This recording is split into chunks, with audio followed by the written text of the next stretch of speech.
of the serial killers I've worked with fall into two distinct types. One group of serial killers will never like to talk about their offending behavior at all. It began quietly, almost deceptively, on a summer day in 1972, when construction workers near Stanford University noticed something unnatural in a ravine off Sand Hill Road. They decided to check it out, and what they found petrified them to the core. It was the body of 18-year-old Mary Ann Pesce, a Fresno State student who had vanished weeks earlier while hitchhiking home from Berkeley. The body had been there for quite some time, considering its state. At first glance, it could have been written off as another tragic hitchhiking death, an all-too-common risk along California's highways at the time. But this was not it. This was the first chapter in the terrifying case of Edmund Kemper, the co-ed killer.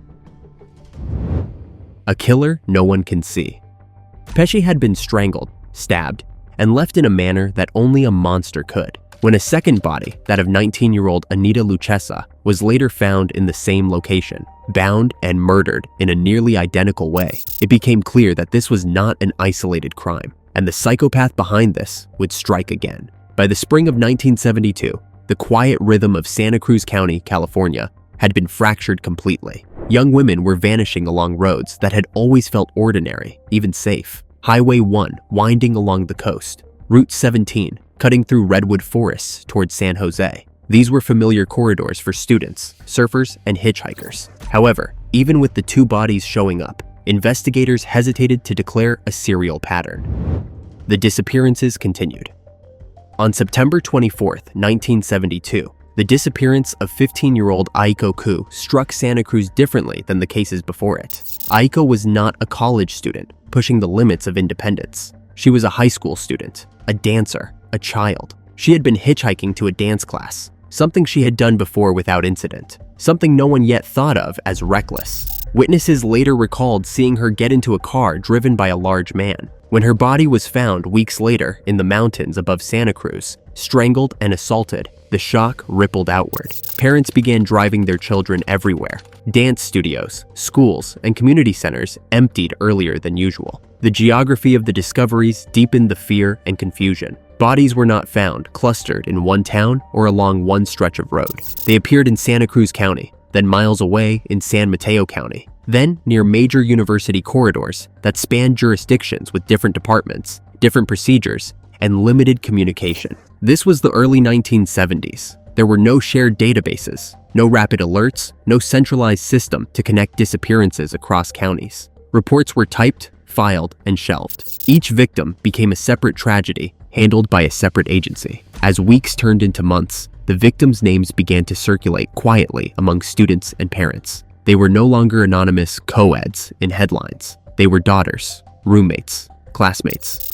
Cindy Shaw disappeared on January 7, 1973. She was 20 years old, a student at Cabrillo College, hitchhiking to her parents' home as she had done countless times before. When her remains were found near Watsonville, the routine nature of her last moments haunted the community. This was not late-night wandering or risky behavior by contemporary standards. This was ordinary life being interrupted by something monstrous. Then, on February 5, 1973, Rosalind Thorpe vanished after leaving a Stanford dormitory. At 23, she was older, more independent, and deeply embedded in campus life. Her disappearance hit Stanford hard. Dormitories locked down, ride shares, informal buddy systems, and warnings circulated by word of mouth. Weeks later, when her body was found near Highway 1, the fear hardened into certainty. Someone was hunting along these routes. Someone who understood student movement patterns. Someone who could cross counties without drawing attention. The final disappearance before the killer revealed himself was perhaps the most chilling. On April 11, 1973, Alice Liu, a 21-year-old Stanford student, was last seen hitchhiking near campus. She never returned. When investigators recovered only fragments of her remains, it confirmed what many already suspected but feared to say aloud. This was not random violence. This was systematic. This was someone refining a method. By early 1973, the pattern could no longer be denied. Young women, often hitchhiking, vanishing near campuses. Bodies found weeks later in remote locations. Similar causes of death. Similar post-mortem treatment. The community response shifted from anxiety to collective mourning and quiet rage. Campuses that once thrived on openness and trust became cautious, even paranoid. Hitchhiking became synonymous with danger. Parents called daily. Friends walked each other home in silence. Law enforcement, meanwhile, felt the pressure mounting. Investigators knew they were dealing with a serial killer, but the lack of centralized information and the spread of crime scenes across jurisdictions had cost them precious time. The killer had exploited not just social trust, but institutional fragmentation. By the time the full picture began to emerge, 6 young women were dead, an entire region was changed, and the sense of safety that once defined Santa Cruz and its neighboring campuses was gone for good, and they had no clue as to who this co-ed killer was. Despite the mounting death toll, the killer remained unseen. No reliable eyewitnesses came forward. Survivors were non-existent. Forensic science in 1972 and 1973 offered little help. DNA profiling was still decades away. Fingerprints were useless without a suspect to match them to. Tire tracks and fibers degraded quickly in outdoor environments. The victims were often found weeks after death, exposed to weather and animals, further erasing evidence. Even autopsies, while revealing the cause of death, could not point to a specific offender. Hitchhiking itself became the killer's greatest camouflage. In early 1970s California, thousands of young people thumbed rides daily. College students trusted strangers. Drivers picked up hitchhikers without a second thought. No one remembered every car they passed. No one memorized license plates. When a woman disappeared after hitchhiking, it was nearly impossible to determine where she had been picked up, who had taken her, or how far she had traveled. The man exploiting this chaos was Edmund Kemper III, though his name meant nothing to the police at the time. Standing 6 feet 9 inches tall and weighing over 300 pounds, Kemper should have stood out. Instead, he blended in through demeanor. He spoke softly. He smiled easily. He drove a beige Ford Galaxy, unremarkable and forgettable. He installed locks on the passenger doors, but hid them beneath polite conversation. Once his victims were inside and the car was moving, escape was impossible. By April 1973, 6 young women had been murdered. Law enforcement was under mounting pressure, but still had no suspect, no arrest, no breakthrough. Then, abruptly, the killings stopped. How did he do it? Edmund Kemper did not stalk alleyways or break into homes. He operated in plain sight, using ordinary social rules as his camouflage. Between May 1972 and April 1973, he murdered 6 young women in Northern California, most of them college students, by exploiting trust. Hitchhiking was routine. A polite driver was not a threat. Kemper drove through areas near campuses such as UC Santa Cruz, Cabrillo College, and Stanford University, watching for young women hitchhiking alone. He did not rush. He did not force anyone into his car. Survivors did not exist because his victims entered voluntarily, reassured by his calm voice, friendly manner, and non-threatening conversation. He was articulate, soft-spoken, and careful to appear helpful rather than eager. Several victims were last seen getting into his vehicle without hesitation. To witnesses, it looked like nothing more than a ride offered and accepted. Once inside the car, the balance of power shifted. As noted earlier, Kemper was physically enormous, standing 6 feet 9 inches tall and weighing over 300 pounds. He modified his car so the passenger door could not be opened from the inside. The lock was engaged quietly, often after the vehicle was already moving. By the time a victim realized something was wrong, escape was no longer possible. There were no dramatic struggles witnessed by passers-by. The violence happened in isolation, on rural roads, in wooded areas, or later in his own apartment. The murders themselves followed a grim pattern that investigators only fully understood after the killings stopped. Victims were either strangled, stabbed, or suffered a combination of both. Then there was assault. Kemper transported bodies, returned to them later, and concealed remains in remote locations across Santa Cruz County, San Mateo County, and near Highway 1.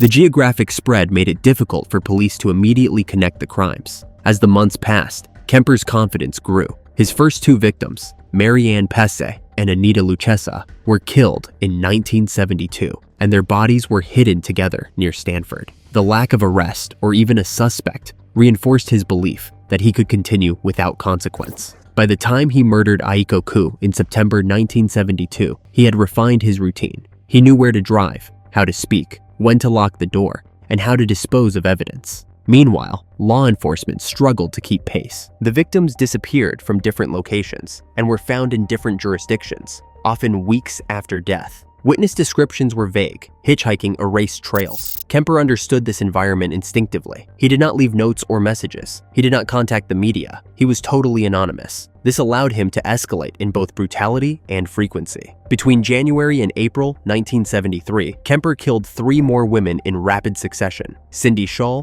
Rosalind Thorpe, and Alice Liu. The gaps between murders shortened. His control increased. He even began taking victims to his apartment in Santa Cruz, a private space that removed even the minimal risks of public discovery. This was a turning point. The crimes became more elaborate, and the sense of consequence diminished further. He was no longer just avoiding capture. He was testing limits. Kemper avoided detection because nothing about his public behavior signaled danger. He held jobs. He spoke calmly. He appeared introspective rather than aggressive. This disconnect between appearance and action delayed recognition of a suspect who did not fit the stereotype of a violent criminal. Investigators were looking for someone lurking, erratic, or visibly predatory. Kemper was none of those things on the surface. So, why was he doing all of this?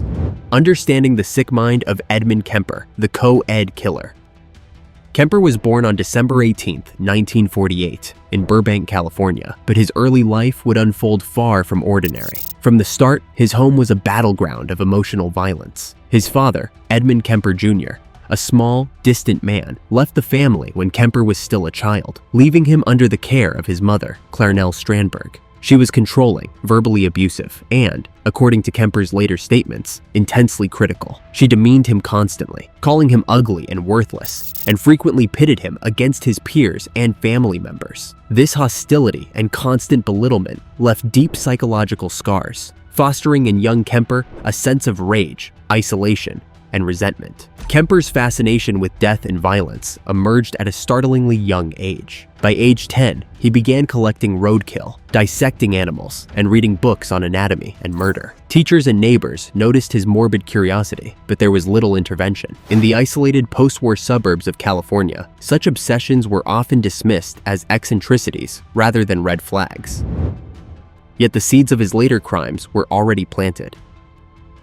He had a deepening detachment from human empathy, an obsession with control over life and death, and a capacity for cold calculation masked behind a semblance of normalcy. At 15, Kemper's violent impulses escalated beyond fascination. In 1963, he murdered his paternal grandparents in their North Fork, California home. He attempted to conceal the crime by setting the house on fire. Law enforcement, recognizing the extremity of his actions, committed him to a Atascadero State Hospital for the criminally insane rather than sending him to prison. This decision was influenced by his age, though his IQ, measured at the time to be approximately 145, indicated he was highly intelligent, exceptionally so for a teenager. Institutionalization offered both containment and an unintended opportunity for Kemper to hone his manipulative abilities. At Atascadero, he was subjected to psychiatric evaluations and treatments designed to rehabilitate adolescent offenders. However, Kemper's intellect allowed him to understand the system quickly. He learned to feign compliance,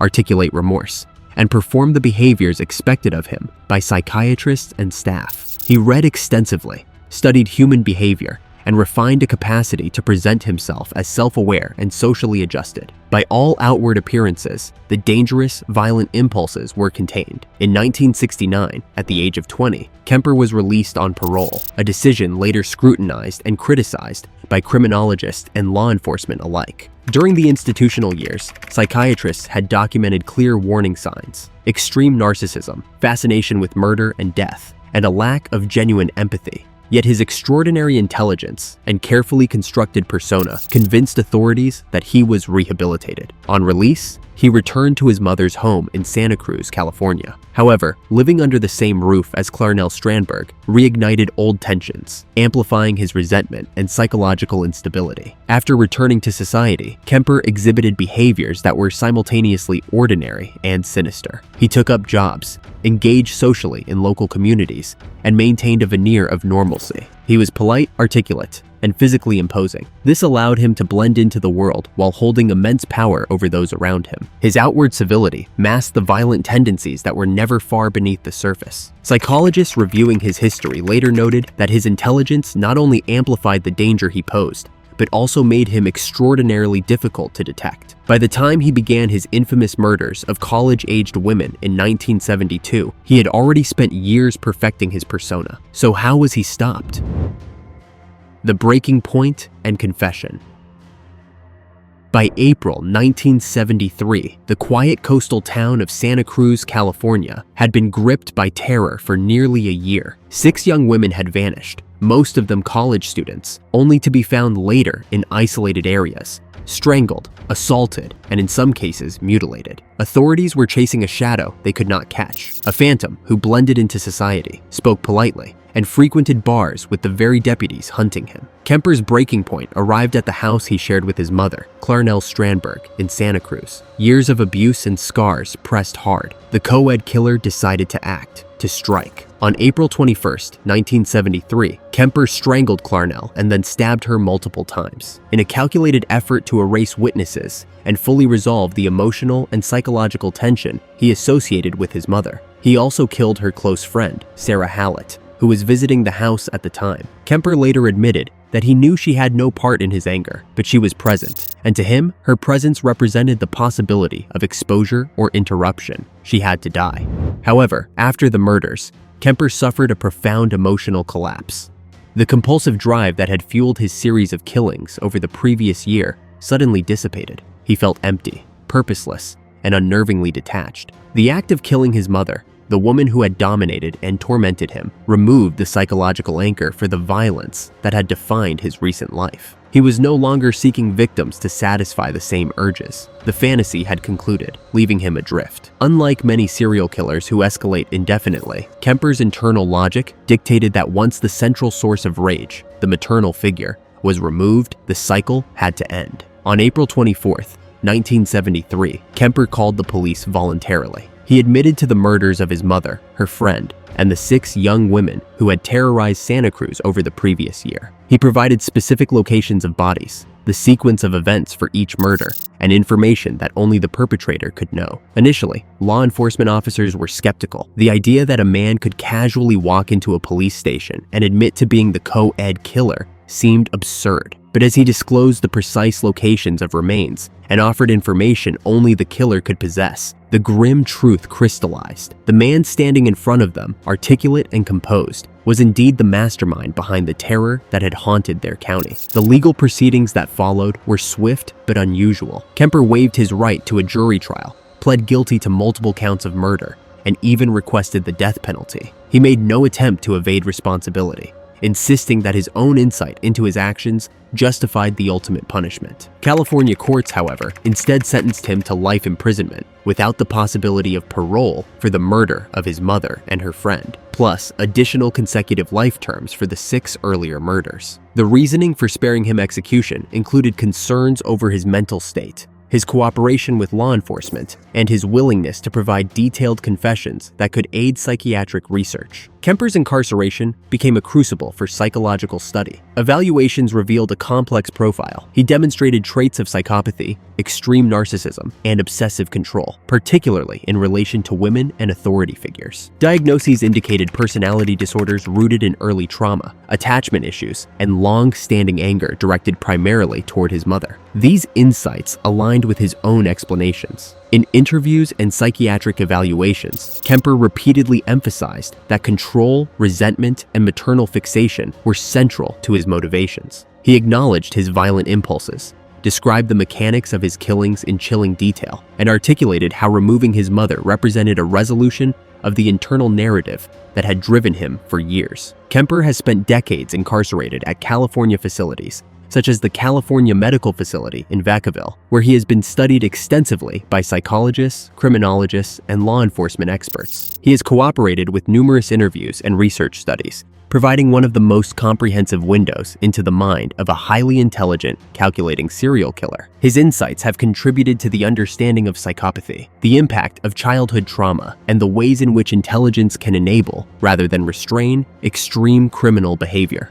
Well, that's it for now. Thanks for watching. Did you like this video? If you did, please consider liking, dropping a comment, and hitting the subscribe button so that you don't miss out on our new uploads. Also, don't miss this video you see on your screen right now. It's truly unbelievable.